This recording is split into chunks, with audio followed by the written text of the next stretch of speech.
आज हम लोग जो लेक्चर कवर करना चाह रहे हैं इसका नाम है नॉलेज रिप्रेजेंटेशन। बहुत इम्पॉर्टेंट टॉपिक है और इसको बहुत लाइट लेना चाहिए। जैसे कि हमेशा से मैं कहता आया कि हाई लेवल लैंग्वेजेस में वही कीवर्ड यूज़ किए जाते हैं जो हम नॉर्मल लाइफ में यूज़ करते हैं।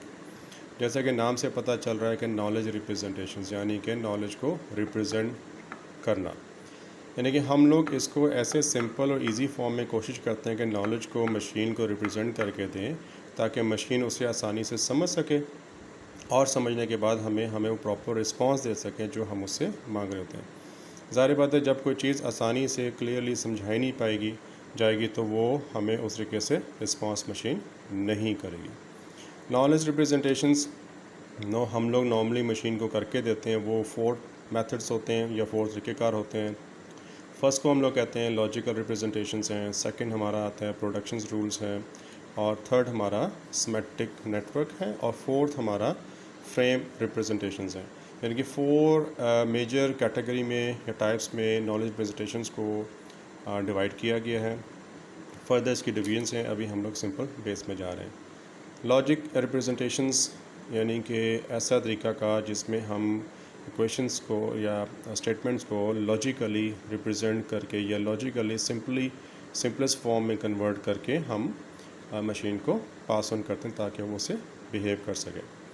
सेकंड, प्रोडक्शन रूल्स हम लोग यूज़ करते हैं जब हमारे पास इफ़ और इफ़ एल्स की कंडीशंस हो। नॉर्मली ये 2 या 2 से ज़्यादा प्रोपोर्शंस में यूज़ किया जाता है। यानी कि अगर हमारे पास इफ़ की कंडीशंस 2 हो, जैसा नॉर्मली हम लोगों ने प्रोग्रामिंग लैंग्वेजेस में पढ़ा कि जब हम लोग 2 इफ़ कंडीशन यूज़ करते हैं बीच में एंड का ऑपरेटर यूज़ करते हैं। बिल्कुल इसी तरह हम लोग इसमें भी जब हम इसकी एग्जांपल यूज़ करते हैं तो हमारे पास एंड की ऑपरेटर ही यूज़ होते हैं। जैसे कि प्रोडक्शन रूल्स के स्टेटमेंट को अगर हम यूज़ करें तो वो ऐसे होता है कि जिस तरह अभी हम ये स्टेटमेंट देख रहे हैं, इफ़ एट बस स्टॉप, यानी कि एक कंडीशंस क्या है कि अगर आप बस स्टॉप में हैं एंड बस अराइव और बस रुक जाती है, यानी कि 2 प्रोपोर्शंस हैं। देन एक्शंस क्या होना चाहिए, गेट इनटू द बस, यानी कि अगर बस पहुंच जाती है और बस स्टॉप पे आप पहुंच जाते हो और बस आ जाती है तो आपने क्या एक्शन करना है, गेट इनटू द बस। यानी कि सिंपली हम लोग प्रोडक्शन रूल्स को फॉलो करते हुए अपनी मशीन को इंस्ट्रक्शन दे रहे हैं। सेकेंड, इफ़ ऑन द बस, यानी कि अगर बस के ऊपर हो एंड पे कर दिए एंड एम्प्टी द सीट, अगर सीट एम्प्टी है then sit on the empty seat, यानी कि आपने मशीन को कंप्लीट इंस्ट्रक्शन देनी है कि आपने एम्प्टी सीट पे बैठना है, किसी और जगह पे नहीं बैठा। अगर हम सिंपल लिखते हैं सिट डाउन तो ऑफकोर्स वो जहाँ पे होगा वहीं बैठ जाएगा क्योंकि मशीन सिंपल फॉलो करती है इंस्ट्रक्शंस को। थर्ड है if on the bus and unpaid, अगर आप बस पे हो अनपेड है देन एक्शंस क्या होगा, पे चार्ज, यानी कि आपने पेमेंट करनी होगी।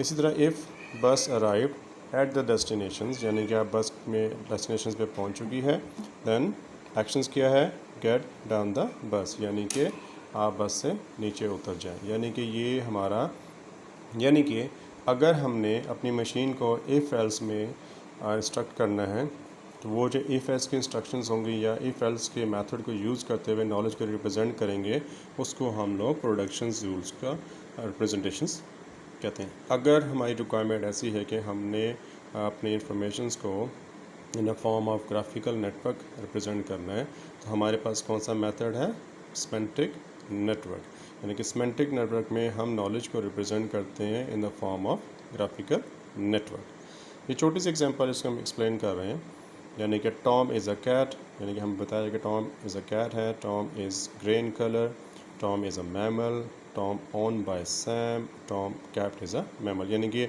एक चीज़ तो क्लियर की जा रही है कि कैट मैमल है और टॉम भी mammal. Of course like it's is a cat name so is going to be mammal.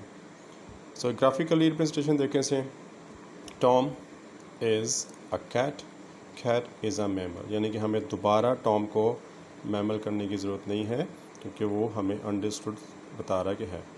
फिर से लिंक दिया हुआ है कि Tom on by Sam, Tom is in grey colour. ये हमारा ग्राफिकली रिप्रेजेंटेशंस है। फोर्थ हमारे पास है, यानी कि अगर हम लोगों ने नॉलेज को प्रॉपर स्ट्रक्चर फॉर्म में रिप्रेजेंट करके देना है तो उसको हम लोग कहते हैं फ्रेम रिप्रेजेंटेशन, यानी कि frames are record that knowledge like in structure that consist of the collections of slots, यानी कि हम slots में करते हैं which consist of attributes and corresponding slots, यानी कि डिस्क्राइब किया slot values, ठीक है, यानी कि उनकी attributes होते हैं और उनके values होते हैं, यानी कि हम इस तरीके से उनको रिप्रेजेंट कर रहे थे। इसकी एग्जांपल अगर हम देख लें तो एक स्टेटमेंट, नॉलेज जो रिप्रेजेंट किया जाता है मशीन्स को, वो नेचुरल लैंग्वेज को कन्वर्ट करके मशीन लैंग्वेज में दिया जाता है ताकि वो उसको यूज़ कर सके।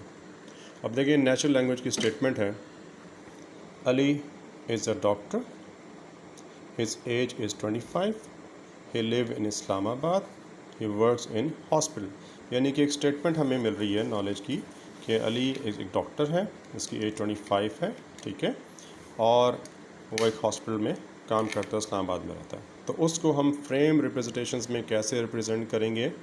अली प्रोफेशंस क्या है, उसकी वैल्यू क्या है, डॉक्टर, एज वैल्यू क्या है 25, सिटी वैल्यू क्या है इस्लामाबाद, वर्क्स वैल्यू क्या है हॉस्पिटल। यानी कि फ्रेम रिप्रेजेंटेशंस में जो हमारी इंफॉर्मेशंस रिप्रेजेंट की जाएगी to the machine in this form, यानी कि हमने अभी simple 4 different basic category of knowledge presentation देखी है।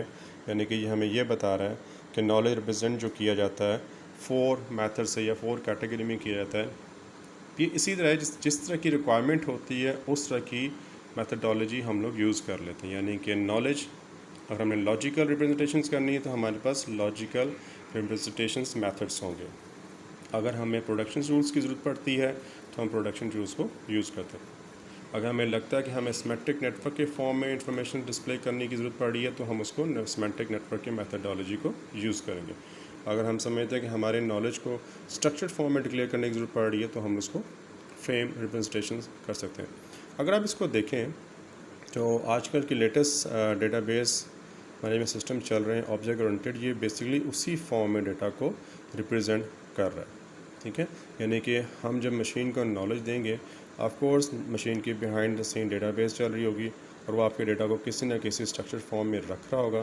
तो ये बेसिकली वही एक प्रेजेंटेशन फॉर्म है कि हम इंफॉर्मेशन को ऐसे डिसेंट फॉर्म में ले आएँ कि जिसको आसानी से मशीन समझ सके ताकि वो हमें रिस्पॉन्स कर सके। राइट हो गया। अब मज़ीद इसको मैं एक्सप्लेन करूँगा अपनी नेक्स्ट वीडियो में।